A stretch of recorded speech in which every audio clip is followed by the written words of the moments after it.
সন্তানের কোন আমলে মৃত মা বাবার গুনাহ মাফ হয়? খুব সুন্দর এবং প্রয়োজনীয় একটি প্রশ্ন। মাশাআল্লাহ।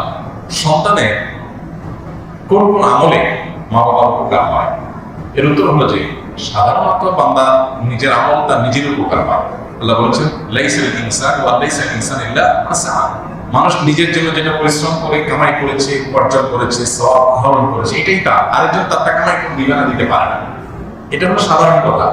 কিন্তু মা বাবার ক্ষেত্রে সন্তানের কিছু কিছু আমলের প্রভাব মা বাবার মৃত্যুর পর তাদের উপর পড়ে। তার ভিতরে প্রধানতম আমল হলো সন্তান নিজে যদি ভালো কাজ করে এবং পাশাপাশি বাবা মার জন্য দোয়া করে, এইটা বাবা মার জন্য অনেক বেশি উপকার হয়। নিজে ভালো কাজ করে, কাজ নামাজ পড়ে, হারাম হালাল মেনটেন করে চলে, হ্যাঁ, মানুষ অধিকার করে সচেতন থাকে, নিজে ভালো মানুষ হওয়ার পাশাপাশি মা বাবার জন্য দোয়া করে, এটা মা বাবার জন্য উপকার আসে।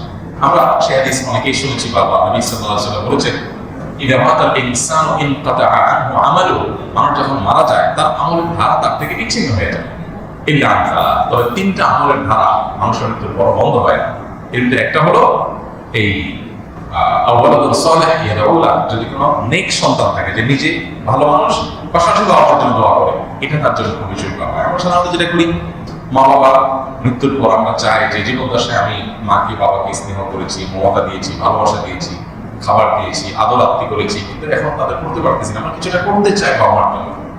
করতে চেয়ে আমরা কি করি, হুজুরদেরকে দিয়ে বা অন্যদেরকে দিয়ে দোয়া করাই। আলহামদুলিল্লাহ, অন্যরা দোয়া করলে উপকার আসতে পারে। কিন্তু সবচেয়ে বেশি উপকারের কথা আপনি যদি জানতে চান যে সন্তান এর কোন আমলটা মা বাবার সবচেয়ে বেশি উপকার আসে, তাহলে আমি বলবো যে নিজে যদি নেক আমল যতটুকু পারে করলো, পাশাপাশি দোয়া করলো, এটা মা বাবার জন্য বেশি উপকার আসে।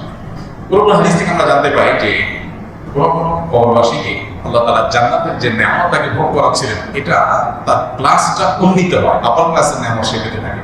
তখন আল্লাহর কাছে সে বলে, আল্লাহ আমার তো মৃত্যু হয়ে গেছে, আমি দুনিয়া থেকে চলে আসছি, আমল করে নিজের মর্যাদা বৃদ্ধি করার অপশন তো আমার বন্ধ হয়ে গেছে, তাহলে এখন আমি আমার এই মর্যাদা বৃদ্ধি যে দেখতে পাচ্ছি, এটা কিসের কারণে, কোথেকে হলো? আমার তো কোনো আমল নতুন করে প্লাস করার সুযোগ নেই, তাহলে মর্যাদা বৃদ্ধিটা কিভাবে হলো?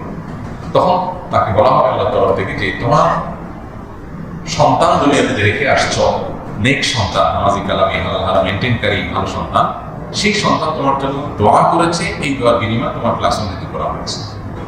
এই জন্য মা বাবার জন্য সন্তানের যে আমলটা সবচেয়ে বেশি উপকার করে তা হলো সন্তান নিজে ভালো মানুষ হবে, পাশাপাশি মা বাবার জন্য। আর দ্বিতীয়ত, মা বাবার হয়ে দান সাদাকা করা, গরিব দুঃখীকে দান সাদাকা, যে আল্লাহ এটার সবটা আমার মা বাবার জন্য তাদের তরফ থেকে হালাল উপার্জন থেকে দান সাদাকা করবে। এরকম আরো বিভিন্ন আমল আছে, কিন্তু